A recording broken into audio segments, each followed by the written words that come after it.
This morning comes from the 32nd chapter of Genesis. The book of Genesis, after what's usually referred to as the prehistory portion, which includes the creation, the Tower of Babel, the Noah stories, then has three big cycles of stories. There is a cycle associated with Abraham and Sarah. There is a Jacob cycle, and finally there is a Joseph cycle. Isaac, Jacob's father, really doesn't get one of his own. He lives either in Abraham and Sarah's story or in Jacob's story. Our reading for today comes near the end of that Jacob cycle, as Jacob, who has long been absent from his family because of his misdeeds with his brother Esau, finally returns. Listen for what this scripture may say to us, what the Spirit may speak to us through these words. The same night, Jacob got up and took his 2 wives, his 2 maids, and his 11 children, and crossed the ford of the Jabbok. He took them and sent them across the stream, and likewise everything that he had. Jacob was left alone, and a man wrestled with him until daybreak.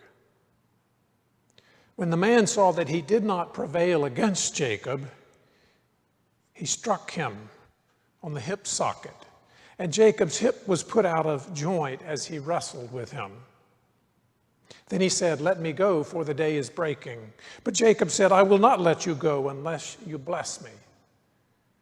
So he said to him, "What is your name?" And he said, "Jacob." Then the man said, "You shall no longer be called Jacob, but Israel, for you have striven with God and with humans and have prevailed." Then Jacob asked him, "Please tell me your name." But he said, "Why is it that you ask my name?" And there he blessed him. So Jacob called the place Peniel, saying, "For I have seen God face to face, and yet my life is preserved." The sun rose upon him as he passed Peniel, limping because of his hip. The word of the Lord. Thanks be to God.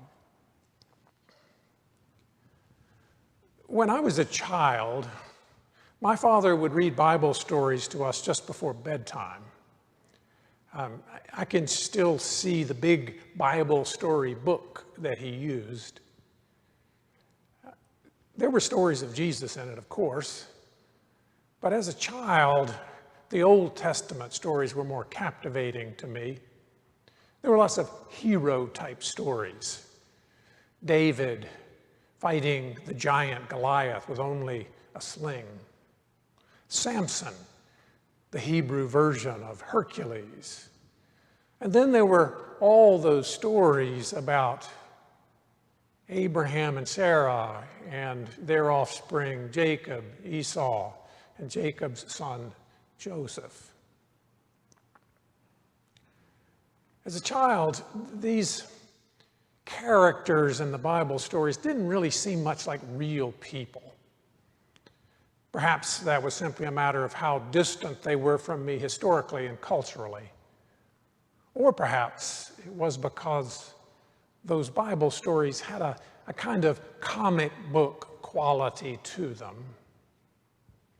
Whatever the reason, I was well into adulthood before I realized what a messed up, dysfunctional family this clan of Abraham and Sarah was. It gets started with Ishmael and Isaac, the half-brothers, and it only gets worse from there. Rebekah and Isaac had twin sons, Esau and Jacob. Esau is born a few seconds ahead of Jacob. and a sibling rivalry is off and running. Not that the parents do much to help. Dad likes Esau. Mama likes Jacob. Esau is an outdoorsy, hunting and fishing sort of guy, and Dad plans to pass down the family business to him. Jacob is a mama's boy, and he likes hanging out in the tent. He's also sneaky and manipulative, a scoundrel who takes advantage of Esau's tendency to act first and think later. And his mother is happy to assist. Jacob and Esau are born when their father is quite old.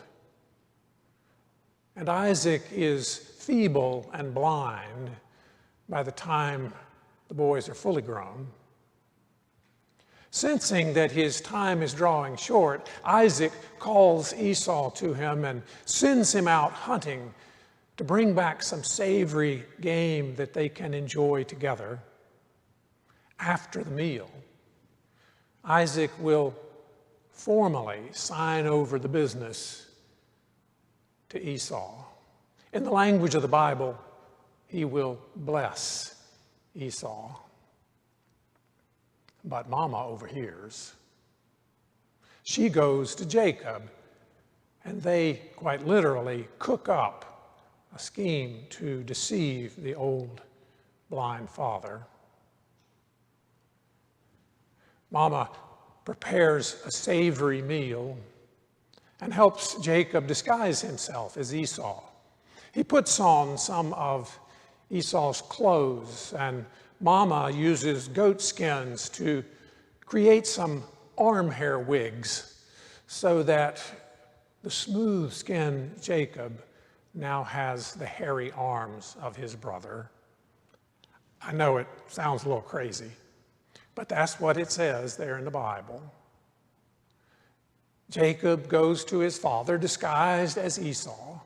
Isaac recognizes Jacob's voice, but the smell of Esau, that savory meal, and those arm hair wigs, and who knows, maybe a little dementia, is enough to fool the old man.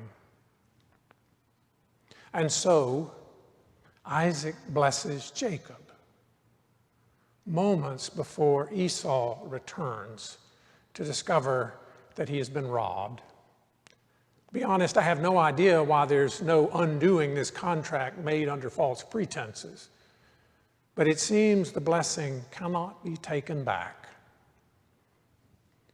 It is Jacob's now. Robbed of his birthright, Esau threatens murder, and Jacob flees for his life, returning to the homeland of his mother and living with her family. By the time he gets up the nerve to come back, Jacob has 2 wives, 11 sons, and a 12th on the way, and 1 daughter. He is still a trickster and a con man who grabs for whatever he wants, and he will repeat the mistakes of his own parents by favoring one of his children over the others, and Joseph will become a spoiled brat whose own brothers plot to kill him. But that's another story. In our story, Jacob is headed home, not knowing whether or not Esau still wants to kill him. Now, I have known my share of dysfunctional families over the years. I've met many, but I don't think I've ever met such a thoroughly messed up group as this one. Now, that might really not make much difference, might not matter at all, except that for some inexplicable reason, God has hitched the hopes of blessing and restoration for all humanity to this dysfunctional family. What was God thinking Now, I don't know if you've ever noticed, but church congregations can be dysfunctional families themselves. There are manipulative folks who get their way by complaining or threatening to leave.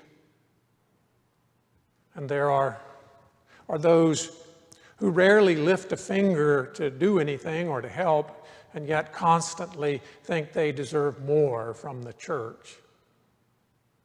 There are parking lot meetings that circumvent official meetings. There is gossip, and there is anonymous criticism from lots of folks who are angry or upset.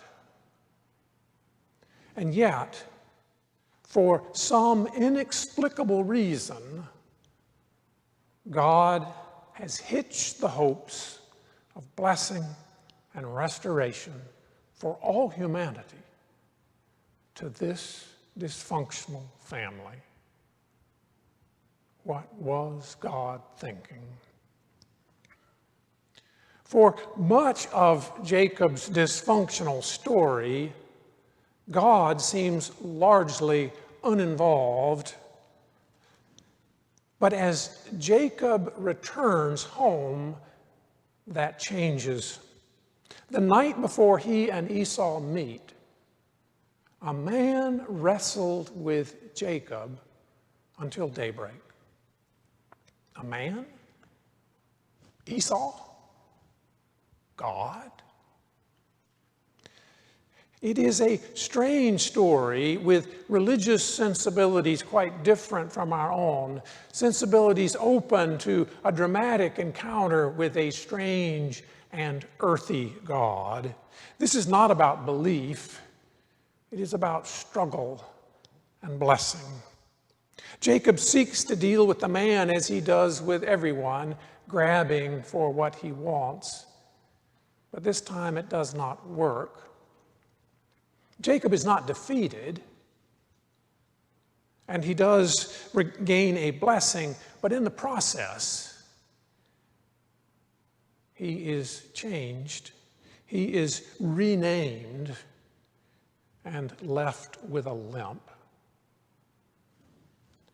God's plans are still hitched to this dysfunctional family, to Jacob, now Israel, and those who will follow him. But Jacob and those who come after are marked and changed by this blessing, bound in an ongoing struggle with God.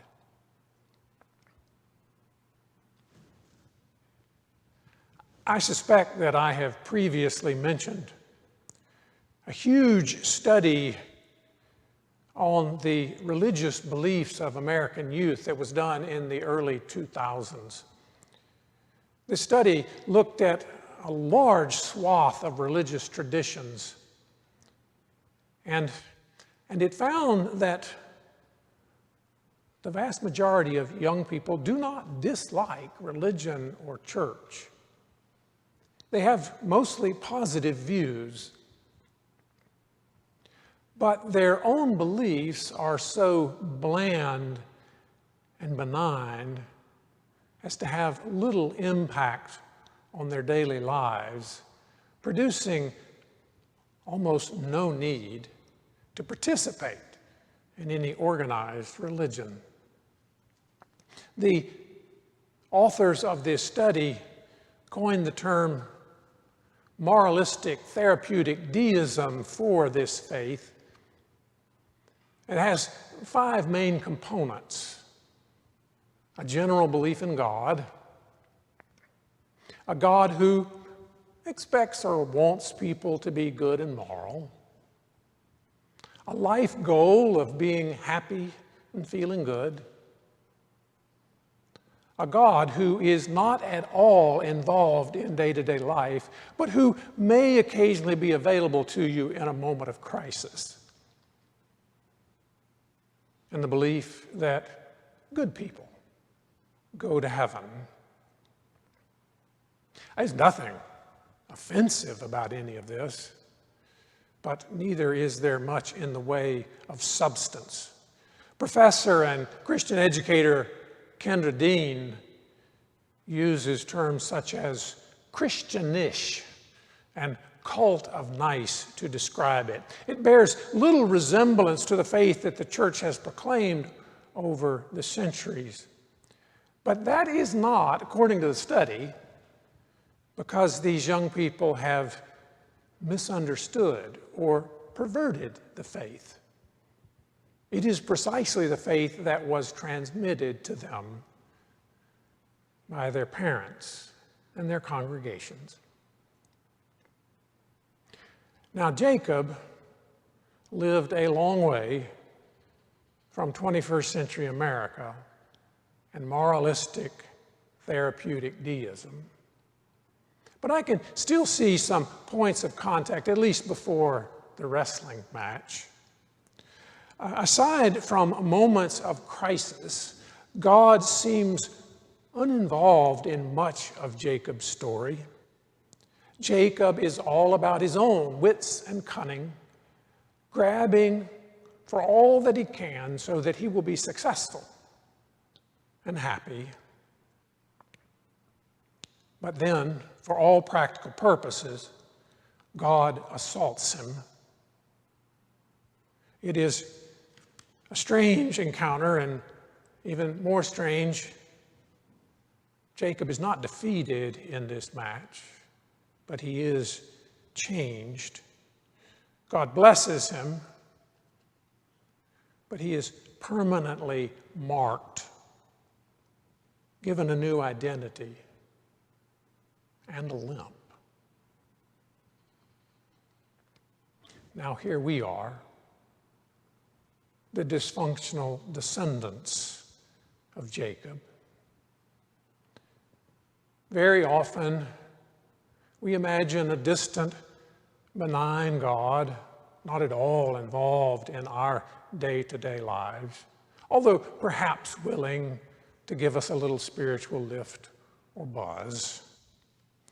We can scarcely imagine a God who assaults us, who grapples with us, and does not overwhelm us,